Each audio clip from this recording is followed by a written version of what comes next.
You shouldn't buy your ecosystem services from a shifty salesman. That's not how it should work. Some you can, like food and water, but many others you can't, like that last one he named. It seems like you could learn a thing or two about certain ecosystem services. Well, I'd be happy to. Hi, what's your name? Hi, Dan. My name is Mysterious Voice. I'm here to answer any questions you might have about ecosystem services.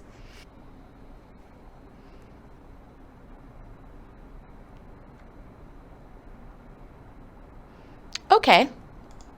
Well, with that said, we depend a lot on our soils. We depend on it for shelter to live on, food to eat, and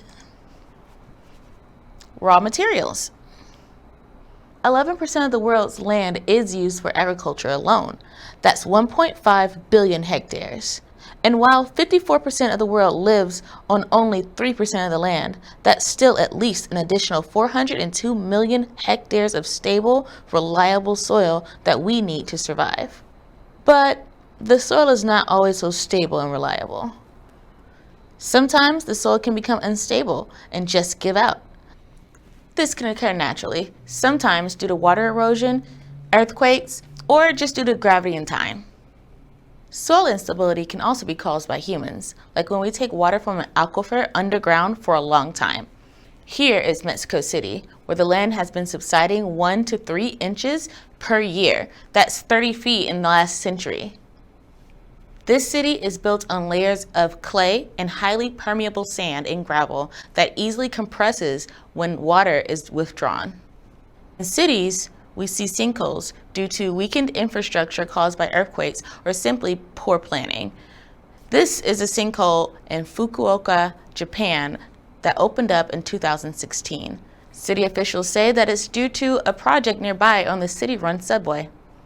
We also see a loss of soil due to deforestation and intensive agricultural practices.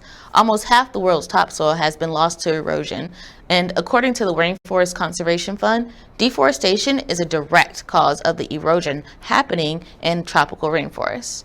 Something else that makes soil reliable is its health or its quality. A variety of natural processes can determine whether or not a soil is healthy enough to grow crops. A soil could have too high pH, or it could be too wet or too dry, or just not have enough nutrients. Soil can also be contaminated by humans. Unfortunately, us living on the soil also means that the soil takes in our waste.